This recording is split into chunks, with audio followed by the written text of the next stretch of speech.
Leading up to the 2024 election, we encouraged you all to get out and vote. Now, on the other side of the election, we want to talk about what to expect from the outcomes that we're seeing. Forgive us if we rush past some of the pleasantries. We want to focus on the economic implications of the results we're seeing. We're going to dedicate this podcast to talking about the election and where we go from here.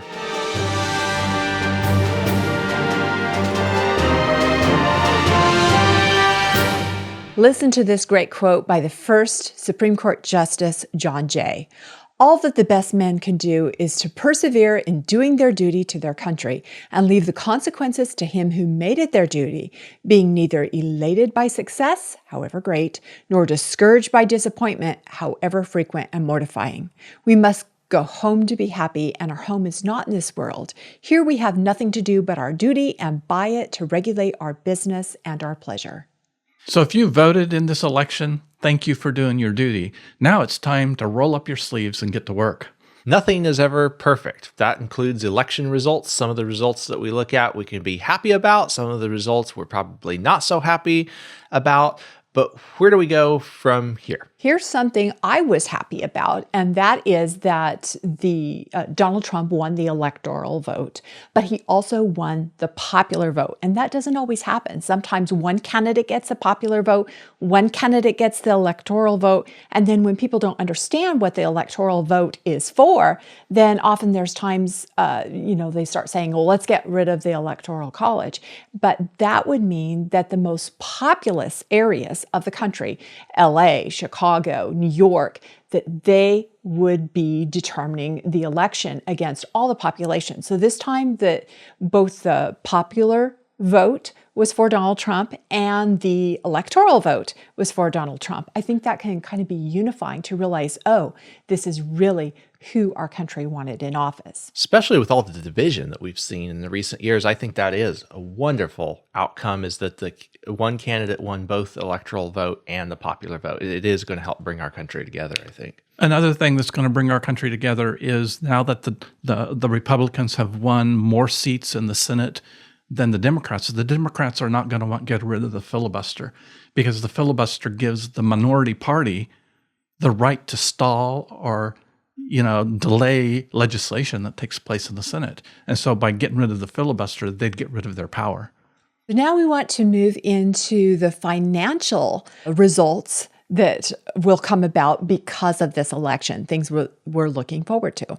I think one of the biggest things is that we now have the hope that the 2019 tax cuts that were put into effect by the first Trump administration will continue, because those tax cuts really stimulated the economy.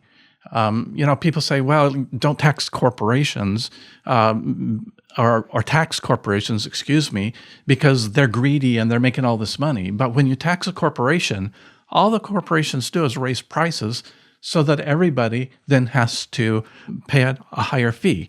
Some people say, well, we need to regulate these price gougers.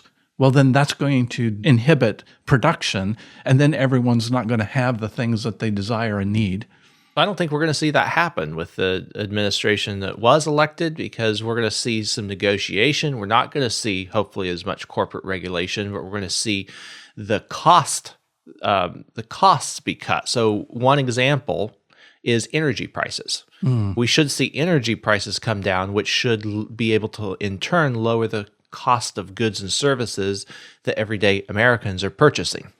One of the things that's made America such a shining city on a hill economically is the fact that we have had energy. And historically, when we look back, every country, whether it's China, being able to build all their nuclear plants and coal plants and all that, as their energy production went up, so did their economy. Russia, when they're able to sell their oil around the world, their economy booms. And so even though the sanctions were put on Russia during this Ukraine-Russian conflict, Russia's still selling their oil. Their economy is booming, while ours is being crippled, because we have curtailed the production of energy in this country, whether it's nuclear or whether it's gas and oil. So yeah, we're going to see energy prices come down, and now that's going to lower the price of everything else, because Everything that is produced takes energy.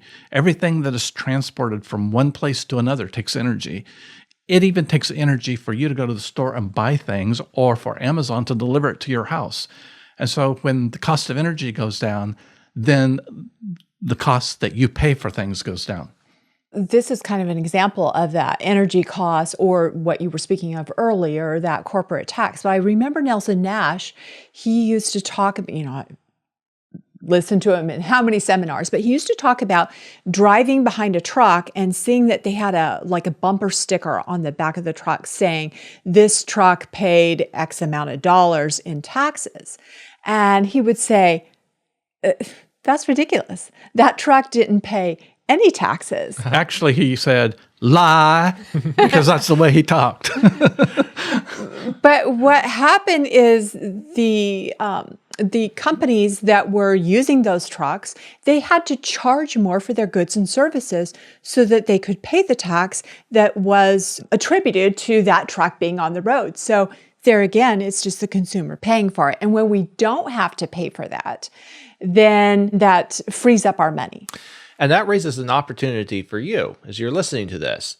As prices come down, or the wages go up, or maybe a combination, we're going to see what happens with the economic outcomes over the next few years.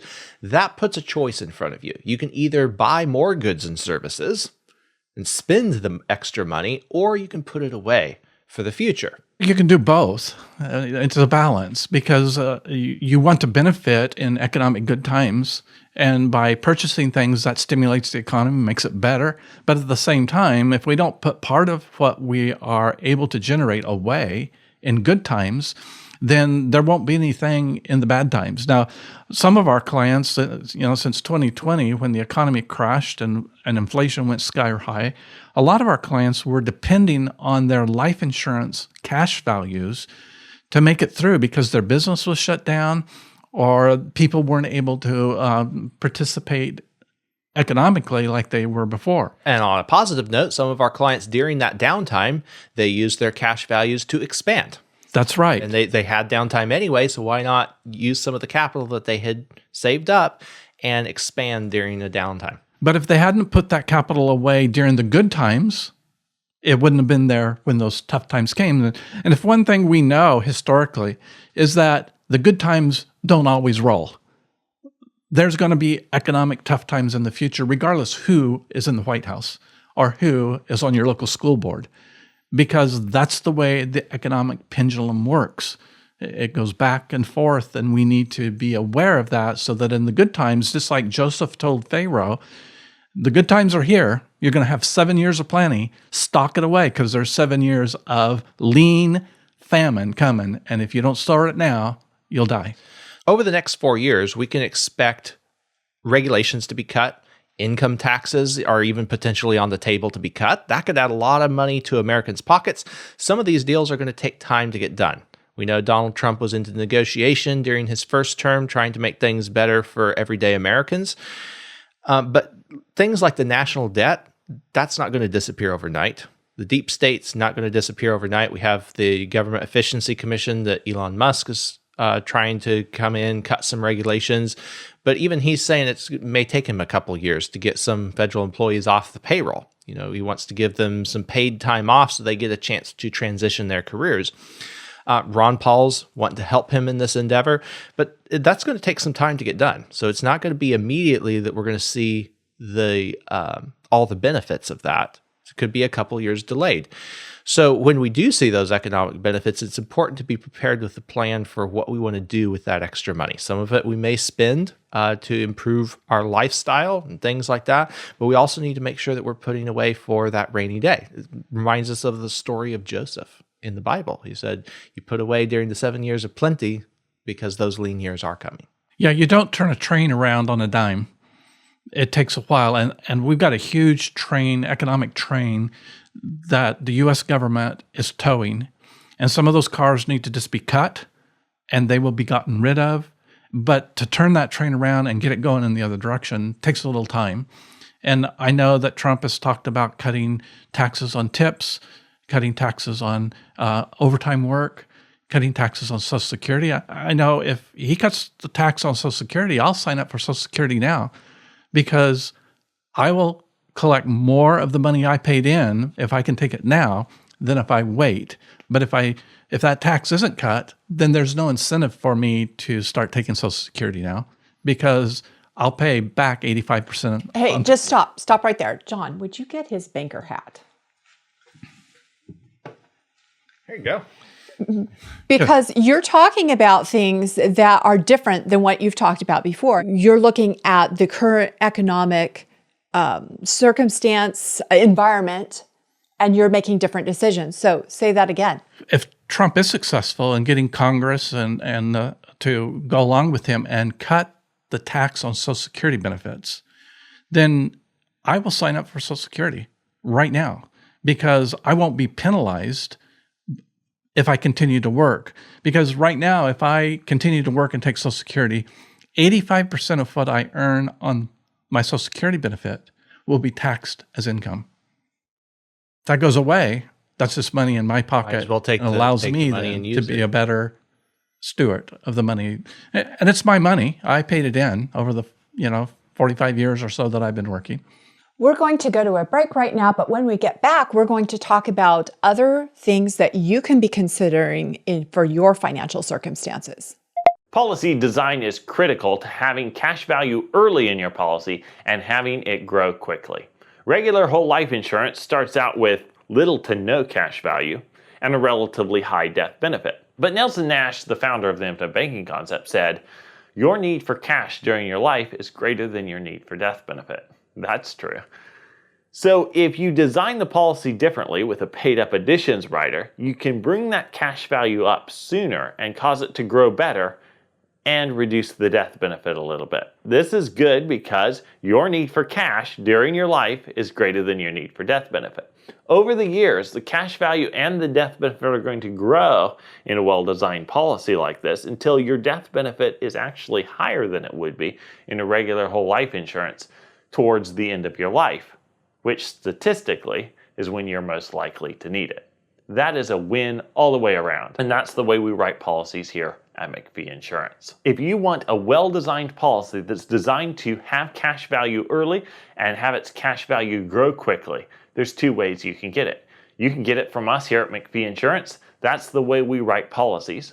Or if you have an insurance agent you know, like, and trust already, then you can use our resources that we publish on McPheeInsurance.com and on YouTube, McPhee Insurance, to learn how to read a whole life insurance illustration, how a good policy should be designed, and you can use that information along with the agent you know, like, and trust to write a policy that will work for you.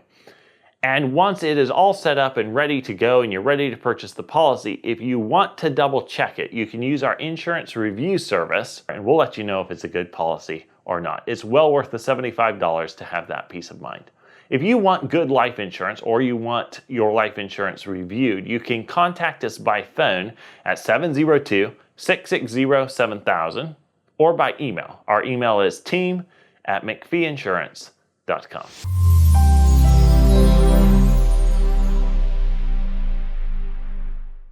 When Tom and I got engaged, the next morning I said to my mom, "How am I going to go teach school today?" And she said, "Better." And that's what we can think. Whether your political candidates won the races that you were watching, whether you're pleased with the outcome or displeased with the outcome, there is an opportunity for you to do today better.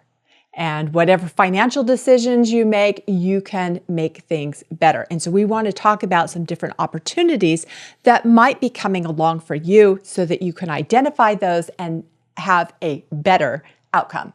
When things are going well financially, you want to have a plan to put money away for the future because nobody ever has come to us and said, well, I really wish I would have waited a couple of years to start my life insurance policy. Never. Or I wish I would have waited a couple of years to start saving money. Never. So we want to make a plan to get those things done with extra dollars that come along. And not just the extra dollars. If you build it into your budget along the way from the very beginning, we recommend using the 10-20-70 principle, where you save 10% of everything that you make.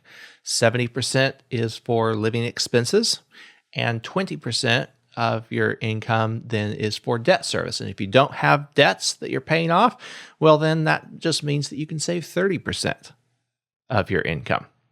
Okay, so the 10-20-70, those three add up to 100% of your income. That's an easy way to divide it up to make sure that you're always saving at least something. 10% is the minimum. You can go up from there as you have the cash flow. And people who do that in difficult financial times find it much easier to do in easier financial times. And having that groundwork laid, those habits developed, are great. But then when we start to see financial, the financial strings loosen a little bit, then we're going to have other opportunities to be saving. And having a model like this makes it super easy, because otherwise Parkinson's law comes in and takes over. Nelson Nash wrote about Parkinson's law in his book, Becoming Your Own Banker. Parkinson's law states that work expands to meet the time envelope allowed. It also states that expenses rise to meet income. And some people say, well, that's not true. Expenses rise to exceed income. And sometimes that is true. But if you have a model like the 10-20-70, it becomes easier to build that savings into whatever you do, whatever your income is, whether it's a low income, whether it's a high income. That model can be applied because it's a percentage-based model. It's not a dollar-specific amount. And then when economic times get better, and you've been used to putting $50, $60 of gasoline into your car, and now it's only taking 25 or 30, where are you going to put that extra money? If you've started something already, you have a place to put that money. If you've been used to paying $3.98 a head for head lettuce, and it goes back to the price it was before 2020 at 99 cents, where are you going to put the extra $3? If you have a plan, that money just won't make itself wings and fly off to heaven like the scripture says. It will be there for you when the next lean time comes. How do you think this election cycle is going to affect the way that we use our policies? So we're talking about putting money away into life insurance during good times, but how will it affect the way that we would take policy loans, or how we might use those policy loans? Well, there can be many different factors depending on where someone is in the process. Those people that have been putting money away for a number of years and have a lot of cash values are going to have great opportunities as the economy starts to pick up and the markets start to boom again, because using a life insurance policy's cash values to invest with is one way to make yourself wealthier. On the other hand, people that haven't started, this is a great opportunity to start, because as the tax cuts remain that started in 2019, and the tax incentives that Trump has talked about of implementing, as those things take place and energy costs costs come down and everything else comes down with it, now's the time to start something for the next lean cycle. So it depends on where people are, and that's why this is called infinite banking. It applies in infinite amounts of ways to infinite amount of different people. This is scalable.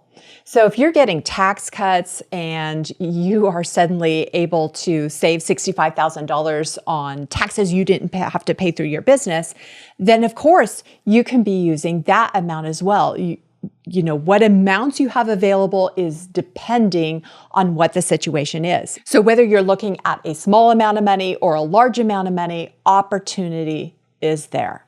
Jesus talked about this in the story of the talents. He said, those who are faithful over little things, the savings that you're earning on a head of lettuce or a gallon of milk or a pound of butter, because energy costs are going to come down and bring those costs down. If you're faithful over keeping that money and managing it, then you'll be put in charge of bigger things. And it won't just be milk and butter you're being efficient with. It's going to be other investments and expanding your wealth and the wealth of those around you, because that's what economy is all about. Yeah, it's about being a good steward. So if you're a business owner and you get $65,000 in tax cuts, what are you going to do with that money to be a good steward? And good stewardship goes all the way back in Deuteronomy chapter 8. It says, you shall remember the Lord your God, for it is he who gives you the power to produce wealth and so fulfills the covenant that he established with your forefathers. That parable that you mentioned, he's talking about good stewardship.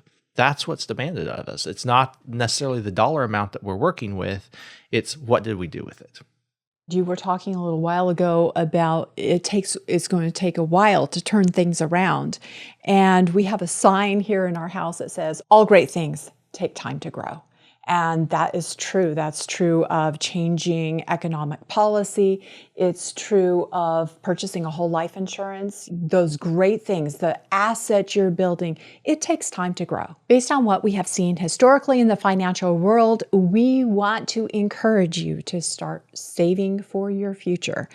Buckle down and purchase your whole life insurance policy, build an asset for yourself. In 4 years, we want you to look back and say, I'm glad I did. That would be better than saying, I wish I had. All too many people are saying, I wish I had. Next week, we're going to be talking about how to respond to unexpected financial circumstances right here on Wealth Talk.